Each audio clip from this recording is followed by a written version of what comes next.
Bienvenue dans BTV tey ñu ngi amaat mbégte bu mag c'est un peu spécial par rapport ak tribune politique yi ngeen doon seetaan tey mooy suñu premier numéro ci émission bi nga xam ne moom nga ñu bëgg a def ak tous les candidats yi nga xam ne ñoom ñoo nekk fii ci Yeumbeul Nord. Alors ñu ngi ko tuddee kaay wax sa programme parce que dañuy jub ci ay élection ku nekk bëgg a jiite bopp moomeel bi nga xam ne moom mooy Yeumbeul Nord. Donc population bi dañuy exiger à ce que candidat bu nekk mu ñëw wax programme askan bi wax ak ñoom pour wax leen exactement su jëlee mairie bi lan mooy programme bi nga xam ne moom la nar a déroulé ci biir 5 ans wala 6 ans yi nga xam ne moom lay def ci bopp mairie bi. Alors tey suñu premier numéro ñu ñëw fii Chicago di ko fi defee ñëw seet si candidat bu garab gi teddugal mooy la grande coalition garab gi teddugal muy monsieur Ndéri Aïdara tey moom moo ñu njëkk a dalal si premier numéro bi dinañ dem seeti 13 candidats yëpp. ñoom ñëpp dinañ def ak ñoom comme ni ñu def tey ak Ndéri donc di remercier aussi public bi nga xam ne ñëw nañ assister waxtaan bi nga xam ne tey nar nañ ko sekk ak le candidat Ndéri Aïdara pour mu war a dresser li nga xam ne moom mooy programme bi nga xam ne moom nga war a proposer pour que Yeumbeul waaye mën ko jox bopp pour que ñu mën ko fal le soir du 23 janvier fii ci Yeumbeul Nord. Alors monsieur Ndéri maa ngay nuyu di la ziar amati naa mbégte dajawaat ak yow.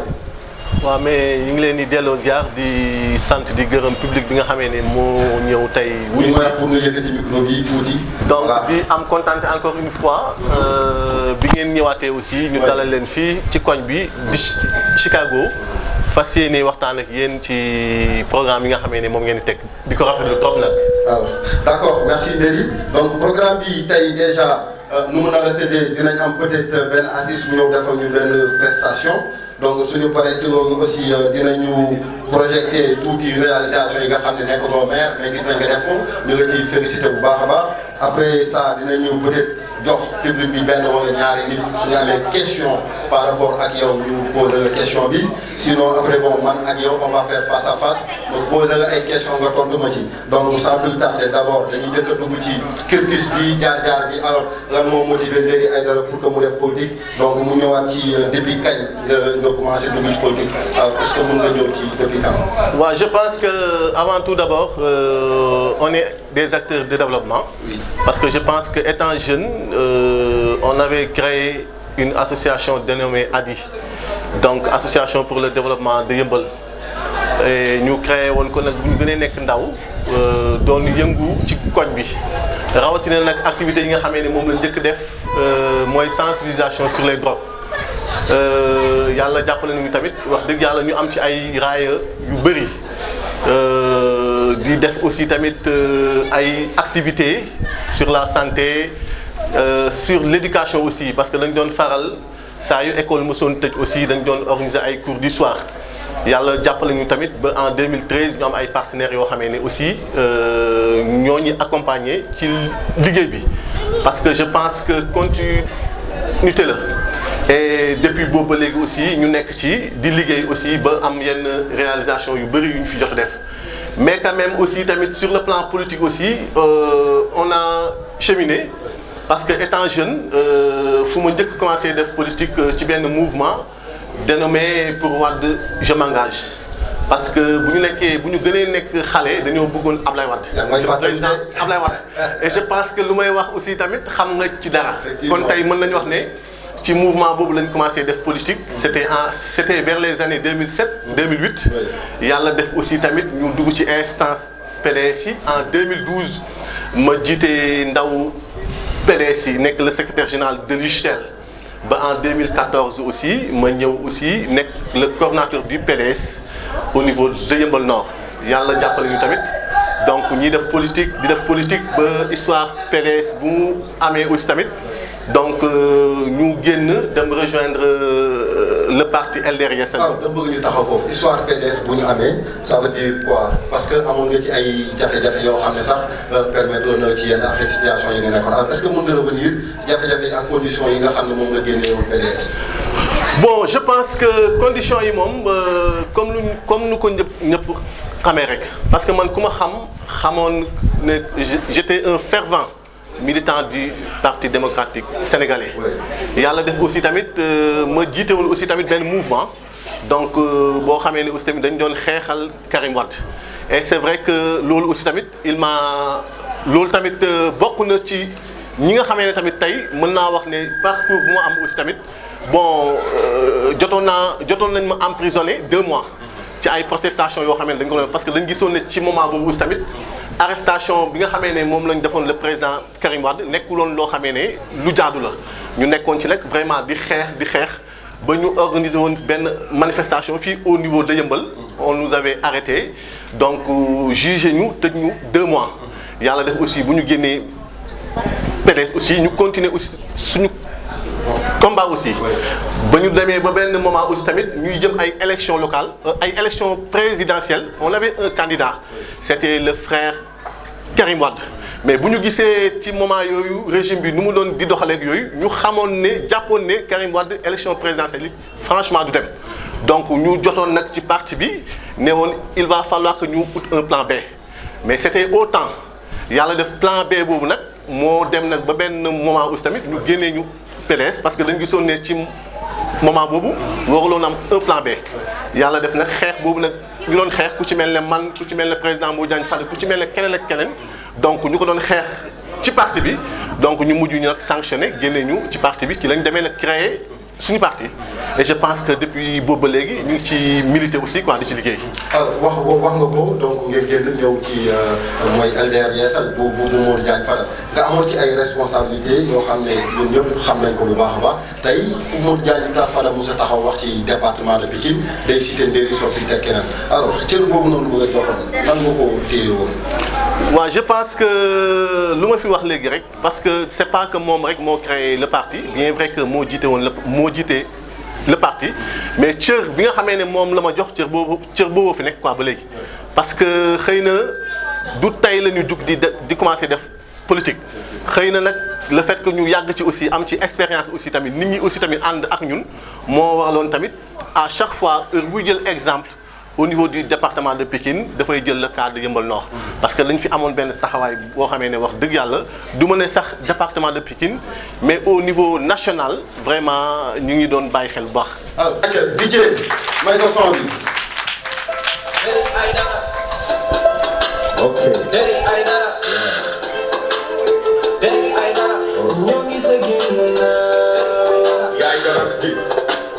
yow la ñu suuxal yaa ci war a mel ni doon njariñ ci askan wi ñëwal ngeen tam seen doom mag na war a jiite sànnil ko tàtt wareef la li nga fi mën la ñu mënul ku la fi gën la ñu gisul ñu la ko wax gox bi lañ lay jox sées bi yaa ko mérito ñoom ñëppay naani ndox si bi xotaan du kokkotaan bombu new l'espoir de Yeumbeul Nord si bi xotaan du kokkotaan bombu new futur maire de Yeumbeul Nord l'espoir de Yeumbeul Nord le soir de Yeumbeul Nord l'espoir de Yeumbeul Nord futur maire de Yeumbeul Nord l'espoir de Yeumbeul Nord l'espoir de Yeumbeul Nord kàttan la ñuy daas taxaw xaar heure jot ci bu naree neex su ko xeexee fii yaa fi ne yóbbal ci kanam fii kenn bëggul des ginnaaw jàmm di law fépp fu ne fii lépp salaam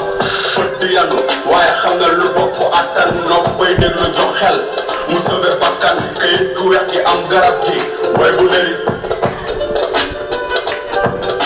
kayit gu weex gi am garab gi mooy bu neri l'espoir de Yeumbeul Nord allo bay ñaax benn bara commune ko pare nañ ñu ngi sa ginnaaw asen naa waru waay gàddaay pare neen l'espoir de Yeumbeul Nord bul xal bulaar tëri mare pare nañ ñu ngi sa ginnaaw futur maire de Yeumbeul Nord l'espoir de Yeumbeul Nord le soir de Yeumbeul Nord l'espoir de Yeumbeul Nord l'espoir de Yeumbeul Nord l'espoir de Yeumbeul Nord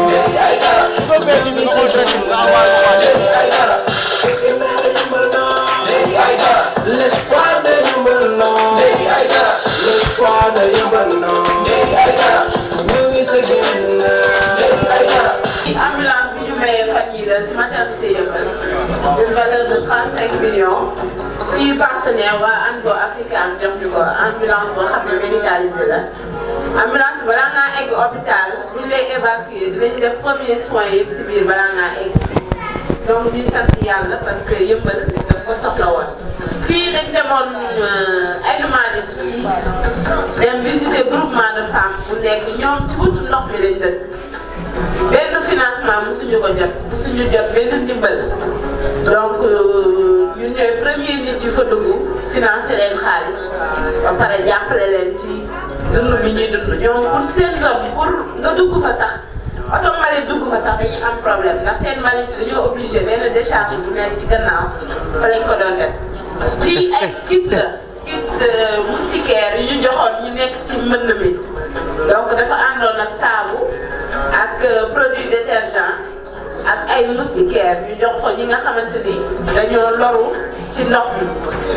donc maternité lañ déparé woon def ay équipe ñu dugg biir yëmbal sensibiliser nit ñi joxaale leen comme ça ñu mën a doon jàppal buñ leen jàppale ci mbënd mi ndax yëmbal ñëpp xam ne zone boo xamante ni dafa bëri quartier yoo xamante ni ndox mi nangu na ko donc ñuy sant yàlla ndax suñu partenaire espagnol ñooñu ko jàppale ba ñu mën a jàppale population bi ñoom itam donc maternité de yëmbal lañ nekkoon gis ngeen aadi boogi nii moom it membre la ci ADI donc fa lañ nekkoon préparé lépp ànd ak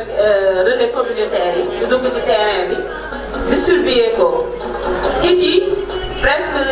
mën nañu wax ni 5000 kit la woon 5000 kit moustiquaire boo xam ne bu si nekk day am saabu am eau de javel am gotol ak moustiquaire moom lañ doon jox mais dañoo favoriser woon nag mag ñi nga xam ne dañoo nekk ci kër yi te mënuñu woon génn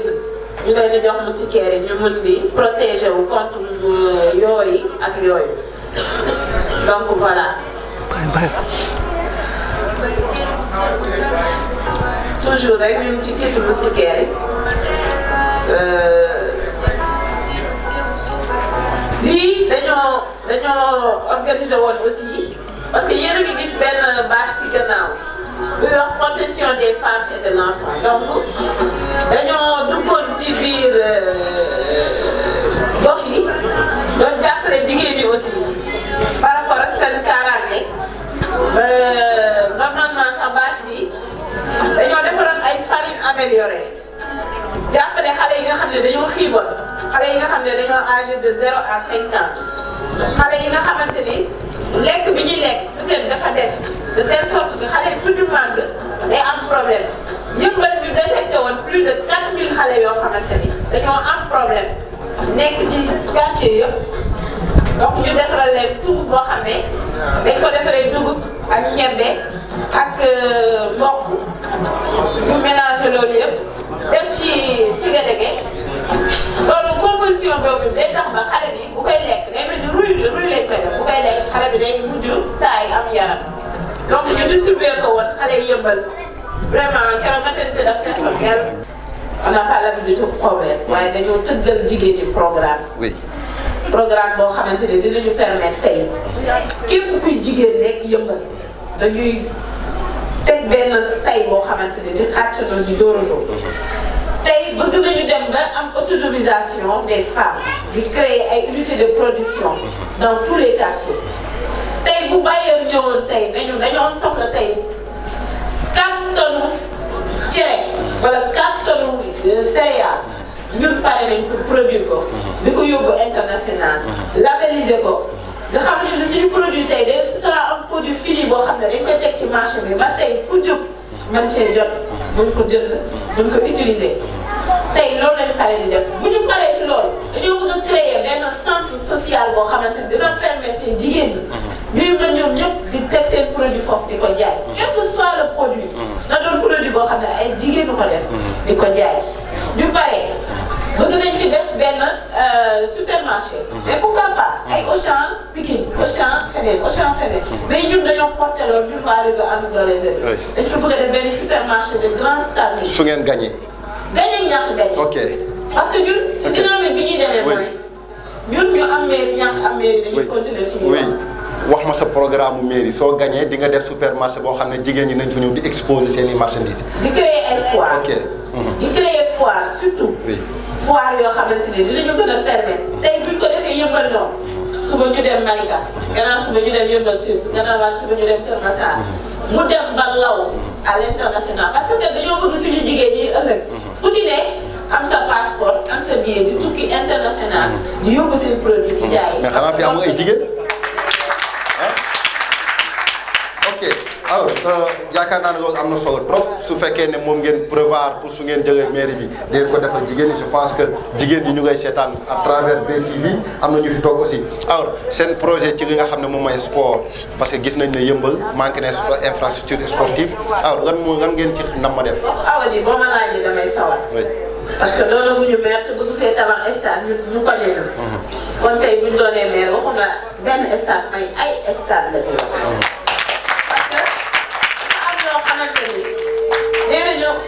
sama frère dafa ko way cin bu naree neex bu baxee xeeñ. ñu suñu cin dafa bax ba xeeñ na ba pare dañuy baaral fi mu toll nii. dañuy ñaan yàlla ëllëg fii ñu créé fi ay infrastructure sportive yoo xamante ni suñuy doom. mais ñun ñëpp dañoo am ay déjà équipe bu am nga club bu ngi fi. amuñu sax terrain boo xamante ni moo adéquat pour ñoom. pour ñu mën fa évoluer. mais avec ça comment tu peux avoir des résultats. mais est-ce que diagnostic nga site bi nga xam ne di nga ko fa defee parce que site amatul yëmbal de. waaw awe. xam nga àddina à l'impossible nul n'est tenu. oui. ndax fii foog naa am na fi ay sites yoo xamante ni tey. war nañ ko mën a récupérer. bu ngi fi de boo duggee nag biir yëmbal nga koy xam. ñun ñu ngi campagne ñu dugg gox goxaat. fii bëri na fi ay barax yoo xam ne tey bu ñu yàlla jàppalee ñu ay partenaires yoo xam ne ñu ngi dox ci écologie surtout dafay wax parce que ñoom it boo lëkkaloo ñoom da ngay xalaat nature bi mais xalaataale li nga xamante ne mooy jëmale benn kanam. donc am na fi ay sites yoo xam ne mën nañ ko jël transformé ko. mu doon waxuma la sax terrain de sport. mais day amaat dañuy créé waale emploi ci biir. li gën a am solo. parce que tey loo wax. loo mënta créé rek. na ci nit ñi di gis seen bopp. d'accord mais li nga wax nii mooy bu yaatu bi ASC yi bëri nañ trop ci dëkk bi ñu ngi ñaxtu seen situation yi bëri na je sais pas yéen lan mooy seen programme ci organisation boobu. incha allah rabbi xam nga yàlla dafa def sax ñun suñu mbër moom. mooy sport moom ci boppam mooy sport. ndax fii ku wax rek xam ne la ñuy wax. nga ni gënul neexee. kon alhamdulilah rabbi alamin. gis nga question bi may posé sax man dafa wuyoo borom. ndax kii gëm naa ne bu toogee. sport moom man waxaale ko. di ngeen yokk situation ASC yi. gis nga stade bee suñu bokk su terrain ngeen ñu wantal fee. non bu mag la de. bu soobee yàlla leneen la ñuy gis. xam nga benn lañ fa def. oui bu jàkkaarloo géej. mais ñun dinañ def leneen. waxuma la géej mais suñu littoral. oui dañ koy exploité aw bi. d'accord bu ñu waxee sport dañuy wax éducation alors gis nañ ne fii am na ay CM am na ay affaire alors lan moo nekk seen projet ci éducation lan ngeen ci xalaat. waaw loolu moom mooy pàcc bi gën a am solo parce que éducation mooy base du développement. éducation et formation mooy base du développement. tey yëmbal bëri na ay gox yoo xam ne il faut ñu jàppale leen defaral leen ay école CM ak lycée parce que yëmbal benn lycée la am mooy lycée de yëmbal xale yëpp di converger ci benn côté waaw benn balaa dañuy dox ñëw waa ñeneen dox ñëw mais xale boobu mais école proximité leen ci soxla dans chaque quartier wala dans benn agglomérat de quartier ñu créé fa benn école boo xamante ne xale yi dëkk ci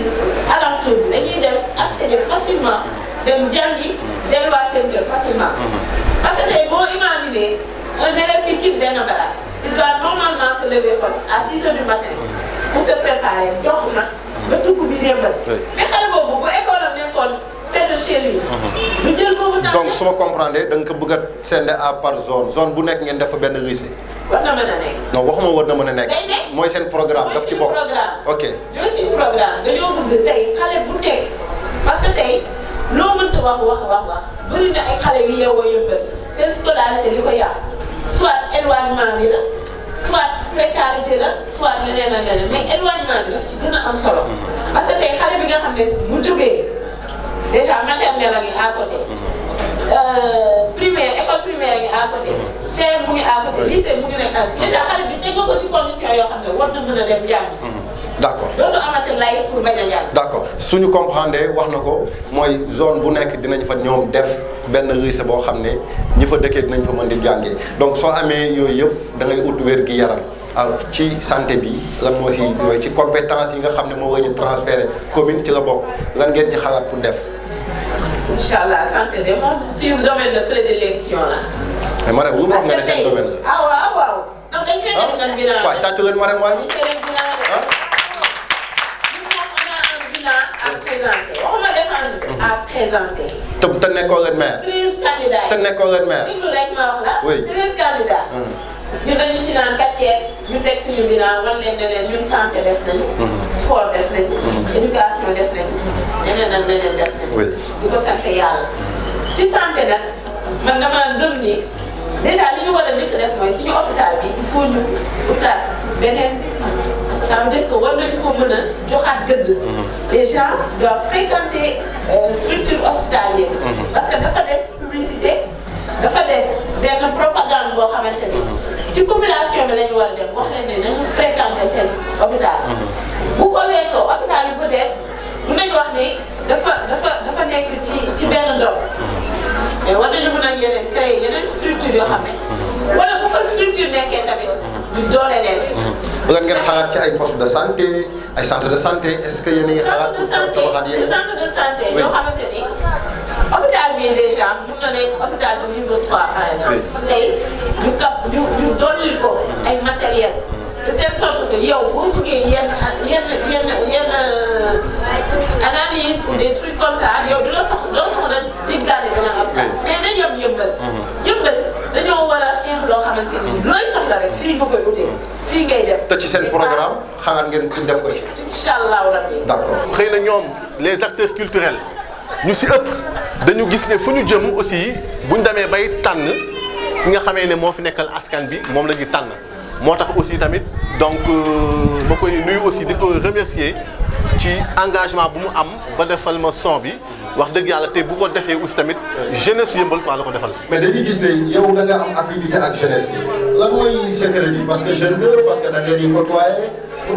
non gis sa diggante ak jeunesse bi dafa di tax trop. non je pense que comme lu nga wax on a été des purs produits du mouvement associatif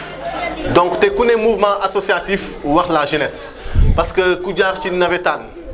jaar ci jeunesse jaar ci football jaar ci yeneen ak yeneen donc affinité boobu ngay am moo tax tey yëmbal tey yàlla dafa def ne aussi tamit jeunesse bi aussi tamit bon du ma ne à 100% mais je peux dire que ci moment yi ñu toll à 80% jeunesse bi quoi dañ ma jox bopp ma koy sant yàlla nag. secret bi su ma demee ci femmes yi ñu ne ma ndëri ma dem ci stage yi ñu ne ma ndëri ma ñëw ci jeunesse bi ñu ne ma ndëri am na sax ñu nekk di laal bant nga dem ci moyen d'âge bi ñu ne ma ndëri alors ndëri donc. secret ndëri bi c'est quoi parce que loolu daf may bëgg a permettre ma def benn transition pour mën a woo Marème mu ñëw defal ñu présentation bi nga xam ne moom mooy programme bi nga am pour jeunesse bi ma tudd léegi nii maire yi ma tudd léegi gars yi naan ma tuddoo maire yi sage yi ak bajanu gox yi imam yi délégué de quartier yi donc foo dem on te parle de ndëri alors ce secret ak ñoom c'est quoi. waaw je pense que comme ni ma waxee parce que yàlla dafa def ne aussi tamit dama dëkk ak ñoom dëkk bu rafet xëy na cër la rek cër moom boo ko joxee nit daf la koy delloo moo tax aussi tamit yàlla def aussi tamit mu boole ma ak jigéen ñi aussi parce que yaa ngi koy wax léegi xëy na boo demee ci jeunesse bi da ngay jàpp ne jeunesse bu ci ëpp dañu ànd ak man mais aussi pour vous dire que jigéen ñi aussi tamit ñu ci ëpp quoi dañu ànd ak man parce que dañu am benn réseau aussi parce que comme ñun aussi tamit ci développement ci la ñuy yëngu on a un réseau dénommé réseau ànd dooleel ndëri réseau boo xamee ne tey mën nañu wax ne réseau bi mi ngi composé presque 70 groupements de femmes te tey aussi ci li nga xamee ne ci la ñuy liggéey ak ñoom mën nañu wax ne ci côté formation la financement donc xëy na nag développement boobu ñuy def moo waral tey aussi tamit jigéen ñi aussi ñëw ànd ak ñun. mais am na ku ma laaj benn question nee na fan ngay jëlee xaalis bi ngay financé femmes yi parce que il paraît que temps yii passé defoon nga benn sortie waxoon financé nga femmes yi ay millions yu bari donc noonu nga ko bindee donc mu ne fan kan moo nekk sa ginnaaw. waaw je pense que relation yu ñu am. parce que c'est pas seulement relation internationale mais yàlla daf ñu jàppale aussi on a des relations au niveau de l'État on a des structures ay banques yoo xamee ni ñi ngi fi wóoluñu tamit surtout parce que tamit tey aussi ay banques bu ñu demee bay di jox nit plus de 50 millions dafa fekk ne nit boobu aussi tamit dafa crédible dafa fekk nit boobu aussi tamit quoi dañ ko wóolu parce que banque aussi mënul jël 50 millions rek jox ko nit mais xëy na nag crédibilité bu ñu yàlla may moo waral tey financement bi nga xamee ne moom la ñuy financer femmes yi toll à une hauteur de 50 millions ñu leen koy joxaat